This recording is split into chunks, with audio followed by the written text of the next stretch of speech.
At the Rins in Galloway, the Resurrectionists were busy in the early 19th century. Bodies were removed from graves and sent up to Glasgow for students to dissect. It was a lucrative business, and one man became notorious in the area. Valentine Gilmore lived in Scotch Street in Stranraer, and he would go down in legend as one of the most prolific, lifting many a body from their final resting place.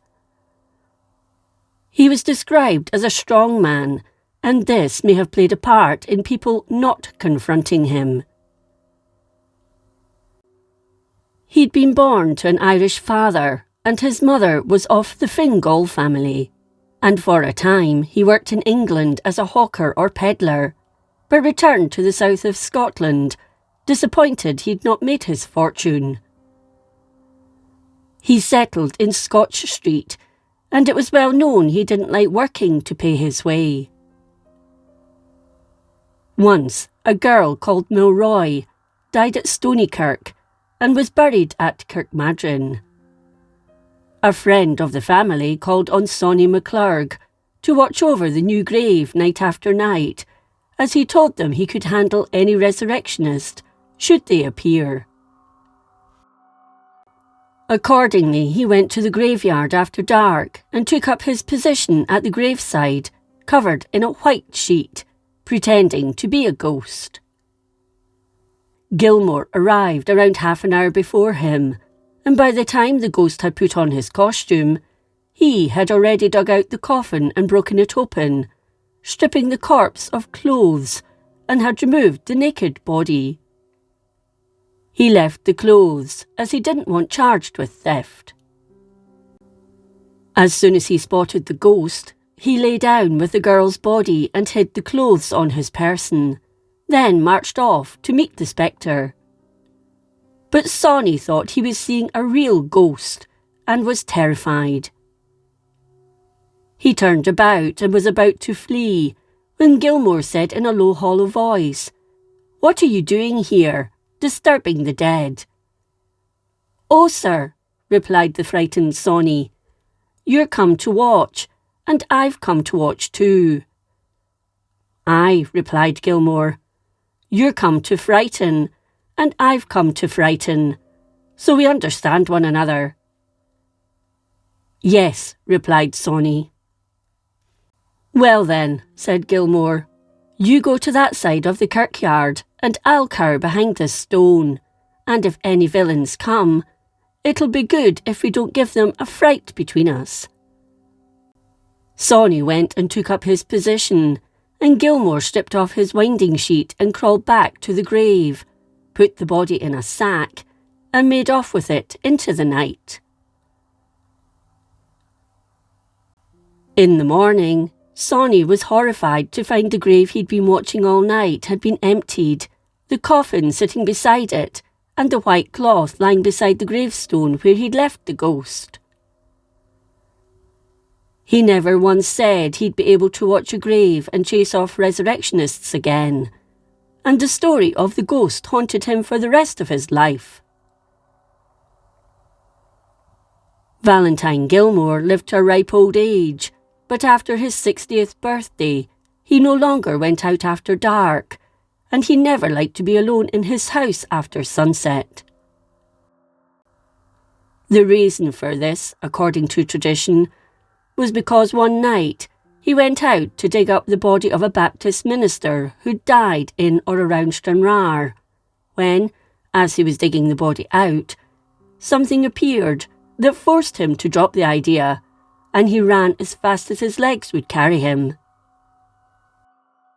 He swore after that night he would never be a grave robber again.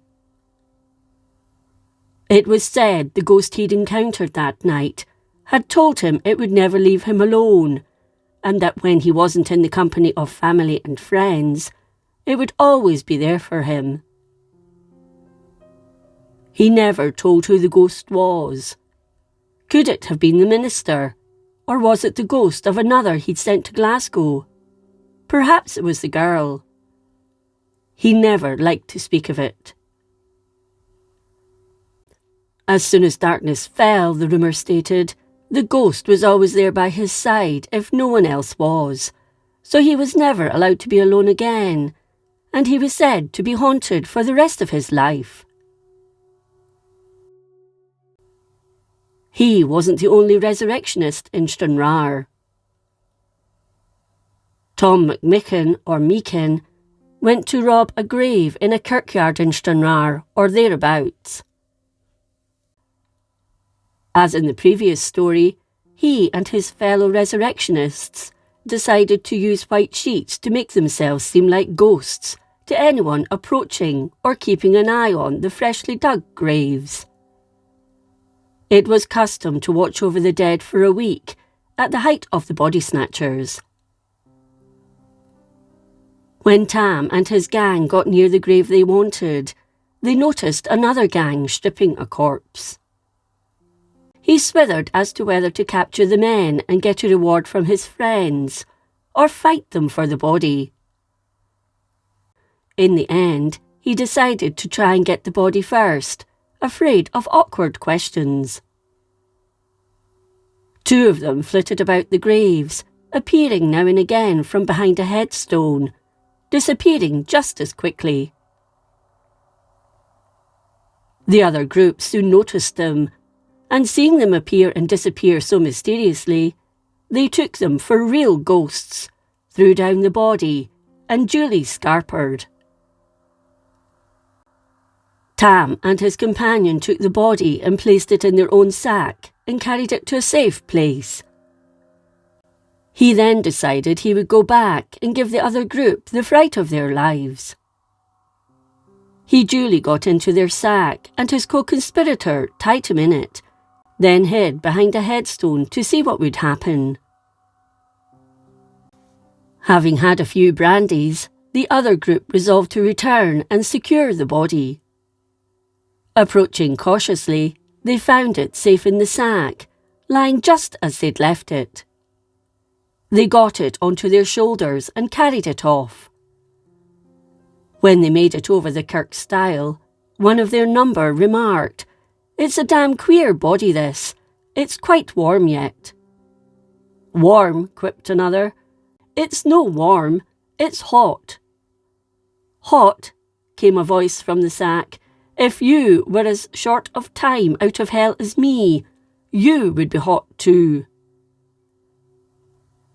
Believing their corpse was still the body of a well-known writer or solicitor in Stranraer, the remark hit home, and in their terror, they dropped it and fled for all they were worth.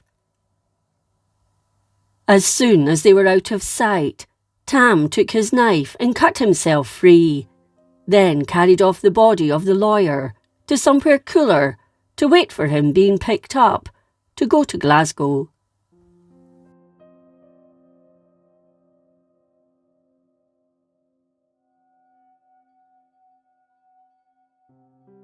If you enjoyed this episode of Scotland's History, please like, comment and subscribe.